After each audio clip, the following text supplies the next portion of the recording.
Bonjour Keller Williams et bienvenue au jour 22 du 66 Day Challenge version 5.0 de KW Command. Alors aujourd'hui, nous allons poursuivre avec Referrals, petit applet magique qui peut générer des revenus intéressants, moyennant une bonne stratégie et un plan en place. Alors aujourd'hui, nous allons voir My Referrals. Hier, nous avons vu le dashboard. Donc, allons dans My Referrals. Donc ici, on voit une série d'onglets qui nous permettent de filtrer, de trier les referrals, les référencements que nous avons reçus ou envoyés selon leur catégorie. Donc, pending, ce sont tous les référencements qui attendent une réponse. Donc, j'ai reçu une demande de référencement.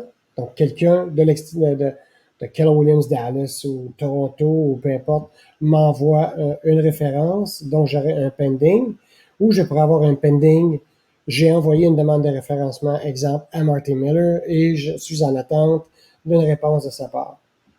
Active sont les références qui sont actuellement actives, donc les références outbound, donc celles que j'ai envoyées, et celles que j'ai reçues.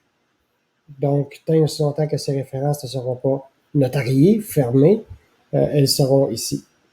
Les funded sont les références qui sont connectées avec une opportunité qui est notariée. Donc, funded, ça veut donc dire que j'ai été payé, etc. Lost, ce sont les références qui sont connectées à des opportunités considérées comme perdues. Donc, j'ai perdu cette opportunité peut-être parce que j'ai refusé l'offre ou l'offre que nous avons faite a été refusée, le prix était trop haut, etc. Donc, c'est une opportunité perdue. Expirer, c'est simple, c'est que j'ai pas répondu assez rapidement à une demande de référencement. Donc, quelqu'un m'a offert une référence et avait mis 24, 48, 72 heures pour obtenir ma réponse et le délai est expiré. Donc, j'ai perdu cette opportunité.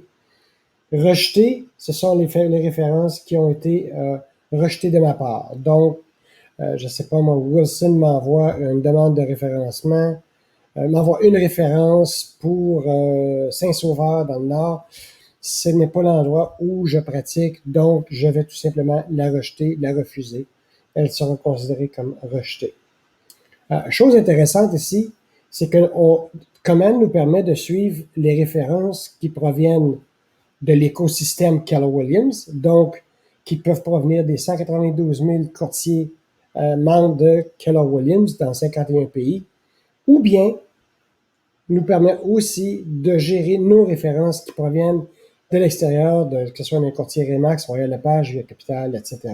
Donc, de toute bannière, donc, ou que j'envoie à un courtier externe. Donc, in, out, donc en entrée, en sortie, peu importe le courtier qu'il soit membre de Keller Williams ou à l'extérieur de la bannière.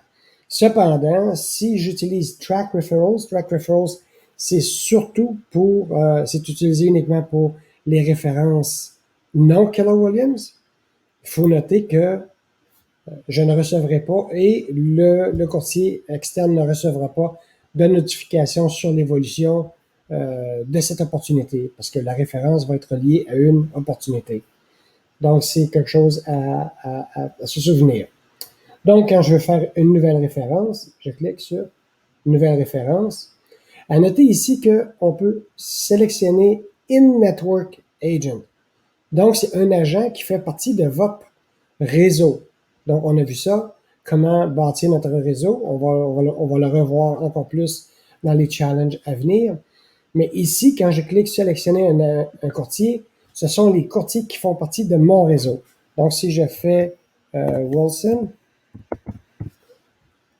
bon, j'ai un Wilson Ramcharan, je ne sais pas si vous le connaissez, qui apparaît ici. Donc, je pourrais choisir Wilson. Suite à ça, je vais décider est-ce que c'est un acheteur, un vendeur, un propriétaire ou un locataire, ainsi que mon taux de référencement de 25. C'est vous qui décidez si vous voulez mettre 25, 35, peu importe le pourcentage. Surtout, ce que j'aimerais vous partager, c'est que le taux de référencement moyen depuis le début de Command Referrals est au-dessus de 35%. Donc, n'hésitez pas à tenter. Et plutôt que d'y aller avec votre traditionnel 25%, n'hésitez pas à tenter votre chance à aller soit à 30, soit à 35%. Le acceptance deadline, c'est le délai que vous accordez à ce courtier pour répondre favorablement ou non à votre référence. Ici, on a le prix minimum, le prix maximum, une note, des notes pour le courtier. Donc, ce que votre client recherche, quel genre de propriété, etc., dans quel quartier. Donnez-lui un peu d'informations. Vous pouvez sélectionner le contact depuis votre base de données ou vous pouvez créer un nouveau contact, mais vous devez obligatoirement ajouter un contact ici, que ce soit quelqu'un qui provient de votre base de données actuelle ou d'en créer un nouveau. Donc, si je clique rechercher ici, je vais rechercher Marty et je vais avoir un Marty Miller qui va apparaître. Toute l'information devrait apparaître. Ici, je pourrais spécifier son adresse, préapprouvé ou préqualifié, etc. Et l'endroit que ce client-là recherche. Idéalement, j'aurai le numéro de téléphone de mon contact et le timeline, donc à quand devrait s'exécuter cette transaction-là. Et étant donné que c'est déjà un courtier qui fait partie de mon réseau de référencement, donc c'est quelqu'un en qui j'ai confiance, cette information sera partagée. Ça ne créera pas de contact dans son commande, mais à moins que lui décide d'accepter la référence. Mais sinon, le contact ne sera pas créé, mais l'information va être partagée. Je clique sur Send et la référence, la demande de référence va être envoyée à Wilson. Dans mon Track Referrals, ici, c'est que je vais inscrire le nom du courtier. Je ne sais pas moi, Suzy. Relax, par exemple. Le type, ça va être Incoming ou Outgoing. Donc, c'est une référence que Suzy m'a envoyée ou c'est une référence que j'envoie à Suzy. Et c'est le même principe si le taux de la commission, le délai que vous accordez à ce courtier pour accepter ou refuser, et ainsi de suite, des informations, et voilà. Et vous envoyez ça. À noter que dans cette dernière référence, les suivis courriels de notification ne seront pas envoyés puisque c'est un courtier de l'externe. Si vous envoyez une référence qu'elle est acceptée par un courtier Keller Williams, il va y avoir des notes qui vont être envoyées à des moments spécifiques dans la vie de cette référence. Donc, voilà, c'est tout pour aujourd'hui. Demain, nous allons voir un peu plus en profondeur le map et par la suite My Network, etc. Alors sur ce, je vous souhaite bonne journée et à demain.